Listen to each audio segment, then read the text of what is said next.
Welcome to our webinar, which is on leading and mastering change.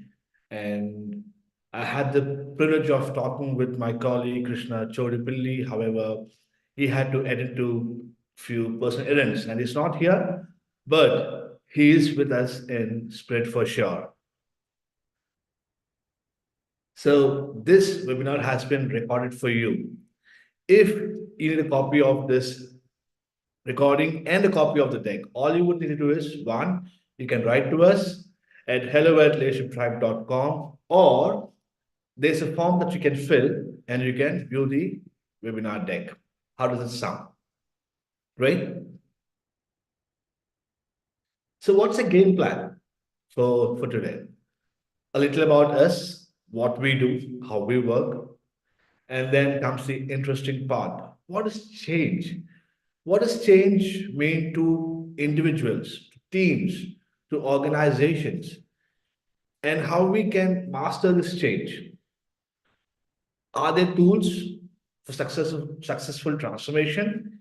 If yes, what are they? And then we have some bonus content for those individuals who have planned towards this journey, towards transformation, and simple practices that you can apply starting today.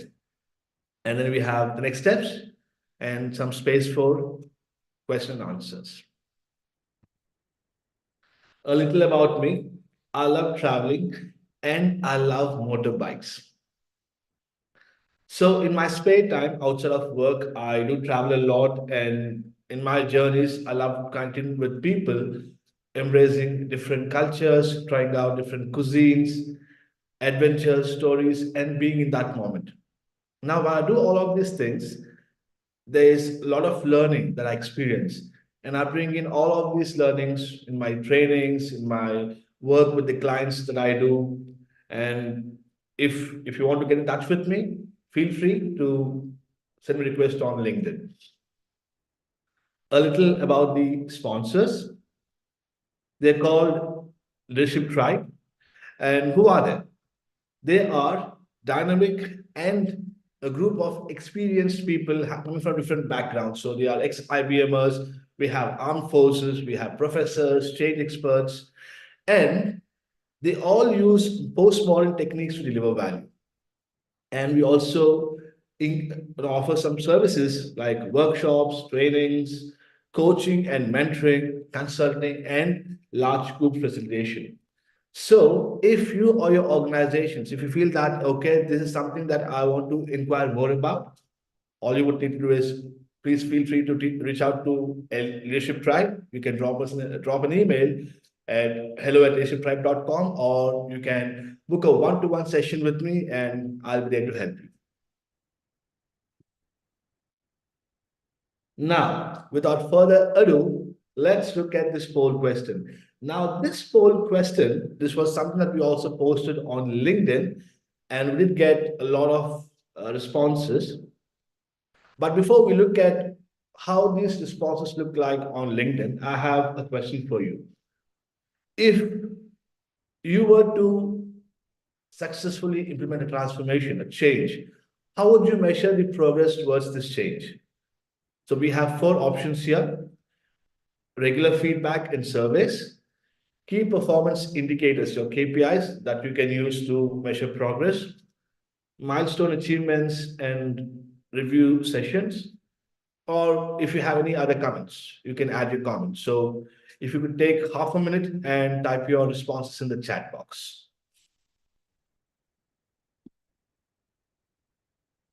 Let's take a look.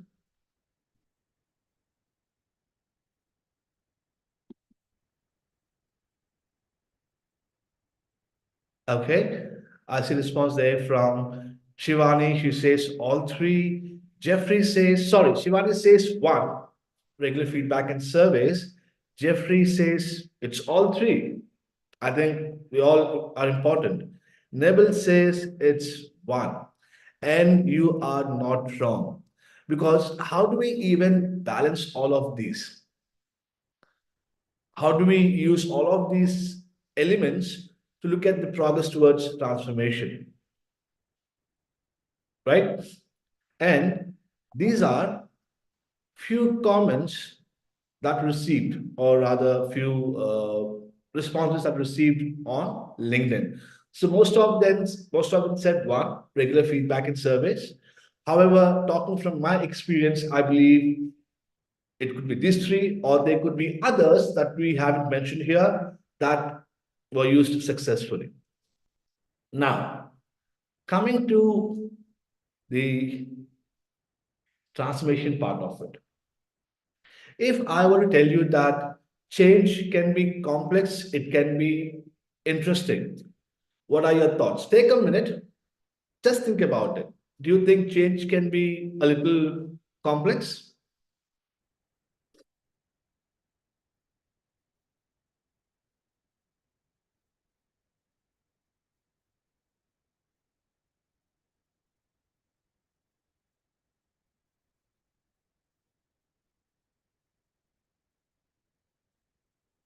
For me, personally, for me, change is complex, it is interesting, and it can happen in various shapes and forms. And I'll tell you why. When I look at nature, it's the best example for me for change. From an egg to a butterfly, there is transformation, there is change, which is beautiful. Now, that's from nature perspective. What about your businesses, your organizations? Change happens every day in an organization.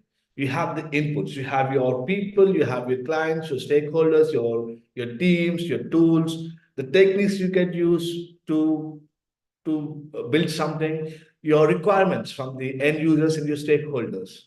And then you blend all of these together. And how do you do that? You have strategy, you have structure, you have process, you have frameworks. And then the end output is where you deliver value. Now, this is change for me at the organization level. This great person, a philosopher, a researcher, mentioned that change is the only constant in life, and I can't agree more. So, change happens every day, pre COVID, post COVID, from partners to parenthood, from school to going to work, from being an individual contributor to working with teams.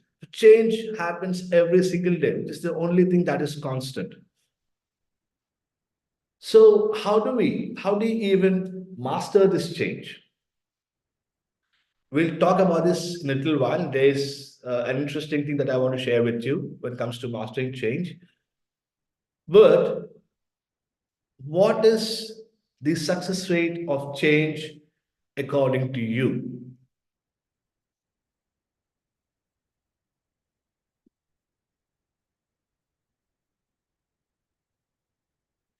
Yes, I see, and I see a few responses from people, Jasper, about change being complex, but not little. Nabil says, yes, change can be daunting. And Michelle says, the change success rate, it's all about acceptance. Getting people on board first is the success. Yes, because what we have noticed is this is again a data from Gartner that I'm going to share with you. Now, according to Gartner, 50% of any change that is implemented is a clear failure. And if you look at the success rate, it is 34%. The numbers are not bad. It's one third. The numbers are definitely not bad. But how can we pimp this number? How can we increase the numbers? And for that, we need to first look at what could be that one aspect that could become a hindrance to change. And this is what I've noticed that in organizations, when something is about to change, the first thing that we have noticed is employees resisting change. Again, we have numbers to show it. 90% of the employees, when it comes to change, they say, nah, I'm not interested. When the old things are working, why change? Right? When not broken, why fix? Have you heard this before? When not broken, why fix? However, going back to what we listened to earlier, change is constant and change is for good. So, how do we master it? There's a case study here that I want to share with you about change. And this is coming from an organization. This is a story about an organization that we have worked with, and we had helped them to adapt to new ways of working. When I say new ways of working, a shift in the mindset for leaders. So this organization, they specialize in building designs for mega projects. Like if you have to take an example, the Golden Gate Bridge. So what was the change all about? It was the upliftment of managers, the leaders. And I say managers, the first line managers who interact with the teams directly. And it was a shift from one, the old ways of working where I tell you what to do. You would need to listen to me. Two, let's figure out the problem and let's work together to find a solution. The second change that they want to implement was the hybrid ways of working, pre-COVID, post-COVID. How do we do this? So this is where, as consultants, we came into picture and help the organization deliver value towards their vision without interrupting anything while the change was in progress. So a little about how we worked with this organization.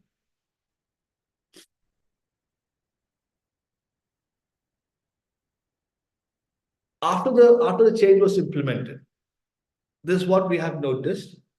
There was 40% increase, 40% increase in the employee engagement scores. Now, how did we implement the change? I'll tell you shortly. But when we looked at the data, it was quite amazing. An increase in the employee turnover, the attrition rate reduced by 15% because it implied that the employees were happy even after the change, and the operation cost reduced by 20%. Now, with this saving, whatever amount was saved on the operation cost, the organization was able to use that money to for employee well-being, for employee self-care. And there are other services offered through our consultancy, like leadership upliftment, process optimization, collaborative culture building, and etc. So, how was this change even possible? Again, going back to moving from the old ways of working. So let's not do this anymore. Where I tell you what to do. Let's empower you and the teams. We will solve the problem together. And giving the first-time managers that freedom to talk to teams. Now, what happens is when it comes to change, again, going back to what I've noticed in my experience, as first line managers, there are a lot of concerns, a lot of fears that they have. Being able to understand those common concerns and fears, how they feel about the change. When you're able to understand those emotions, those behaviors, being able to map those whatever goals that they have personally, being able to map them with the organizational goals, that helped us. Being able to communicate freely with their leaders, with their team members. Now, talking about being able to communicate with team members, there's an interesting thing that I want to share with you. I don't know if you have heard of this gentleman called Adam Grant. He's written a lot of books, and one of his books, it's called Think Again. He's spoken about four different personas that we all as leaders we have it in us. Now, what are these four personas and how we can use them according to the situation? I'll tell you now why.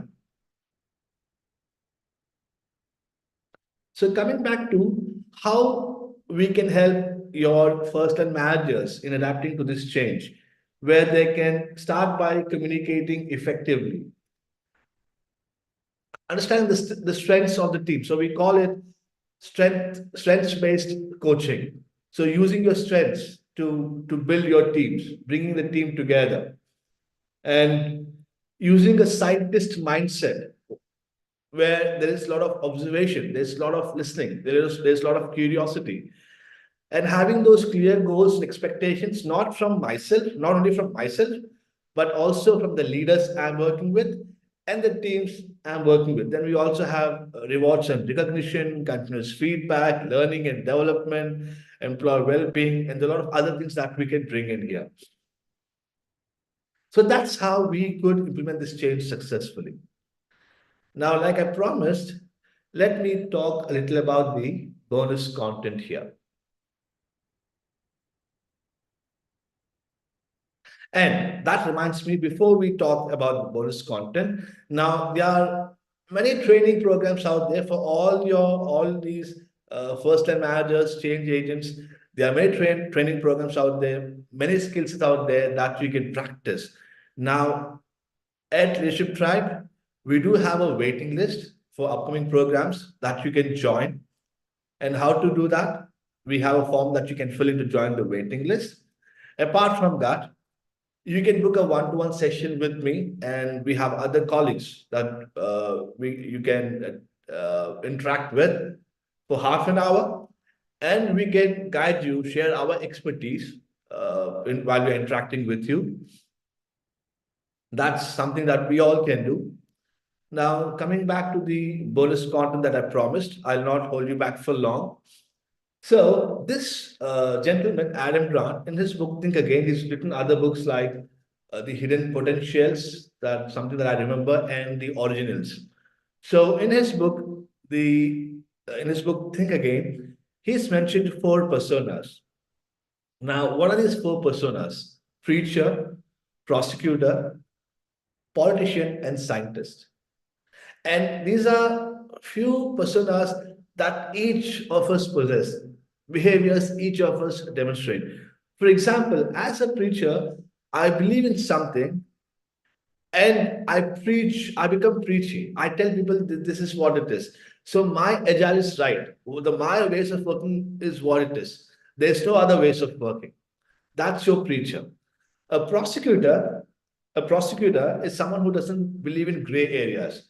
There's either right or wrong. There's either true or false. So if you're not right, you get prosecuted, you get challenged. That's the prosecutor. Then we have the politician. Now, what does the politician do? Smart, tactful, they bring people together, they try to satisfy the needs of the people, and sometimes they may end up compromising. That's your politician. And finally, we have the scientist. Scientists are, of course, we all are aware, scientists are people, they have an idea and they keep working on it again and again. There's failure, but there's perseverance, there's persistence. They keep trying the same thing for years. I've seen scientists, I have worked with scientists and uh, PhD holders, and they keep doing the same thing again and again until they crack it. And because that's they're curious, like I said before, they listen, they observe, they experiment, they ask those powerful questions.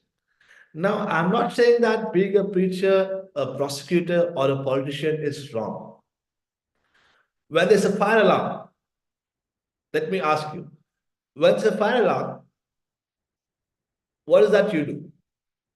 Do you be a, do you become a scientist, a politician, or a preacher, or a prosecutor? I'm eager to know. You can put the answers in the chat box.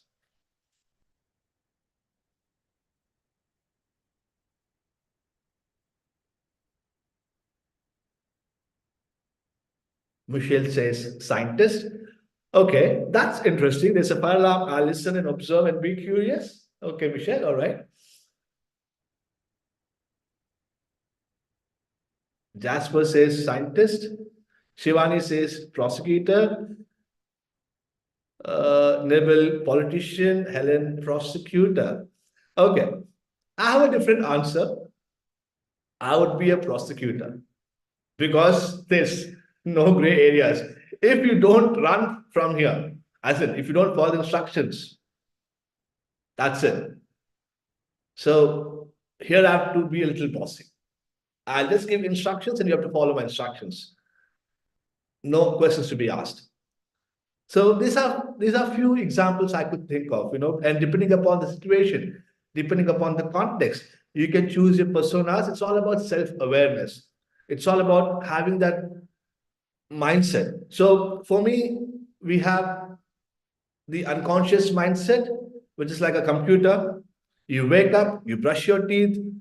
I wake up in the morning, I know that I have to switch on my laptop, I have to complete my errands for the day, come attend to my clients. This happens automatically. That's my subconscious mind.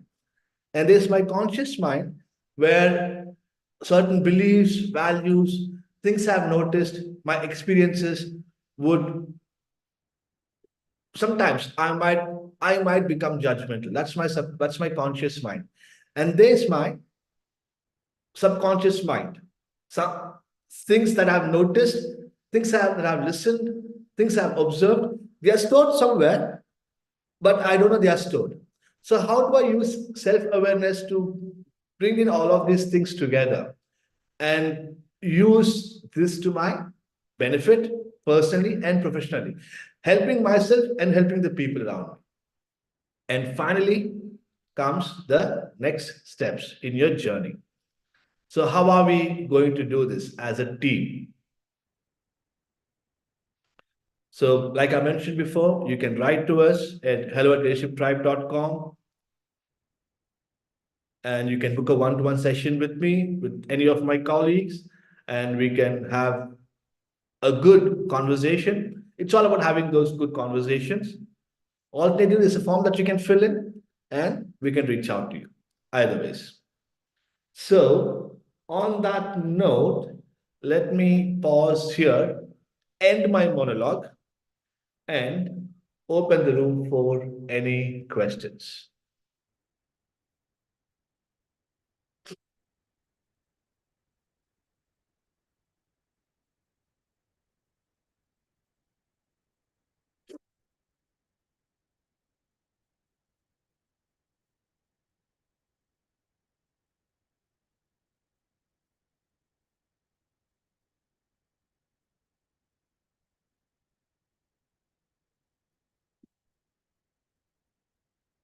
I see a question here.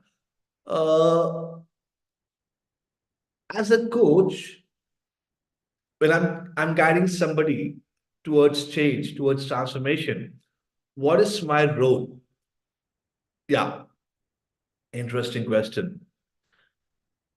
So there are competencies which are process based and skill based, knowledge based. So I should have a mix of both, be able to balance both. So being able to understand transformation, having that business acumen, having that business knowledge, that's my knowledge based competency. And then having the process based competency, skill based competency, like being able to facilitate change, being able to coach people towards that change, being able to teach people on certain aspects of change, mindset shift, and being able to mentor people, being able to share my experiences, tell them how I could do it when I had to go through that change myself. So it's about balancing those roles as a coach. That's my answer.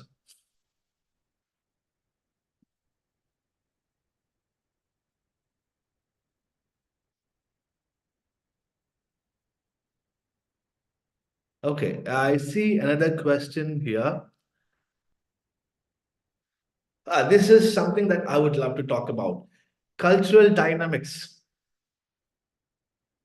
Yes, when there is change happening, there are a lot of things that can become a barrier, and one such barrier is cultural dynamics. So, how to understand cultural dynamics and how to address this while you're implementing change. So, Again, going back to your personas and using your subconscious, unconscious, conscious mind, recognizing those existing beliefs, knowing that people are not dysfunctional. It is the behaviors that are dysfunctional. That realization, that understanding, and then having that inclusive communication, bringing in people together, opening the room for those debates. And conflicts, it's good to have conflicts, because what I've noticed is when there's a conflict, it bridges barriers, it brings people together, it builds relationships. So when there's a conflict, let's not feel anxious about it. Let's instead embrace it. And yeah, that's something that I would recommend. Any other questions? Okay, so I don't see any other questions here. On that note, I'm glad that you're all here and I could share my experience and expertise on this topic. And that brings us to the end of the webinar. And I will see you in one of our upcoming training programs, or if you book a session with me one to one, see you there. On that note, goodbye. Happy weekend. Thank you very much. See you all. Bye bye.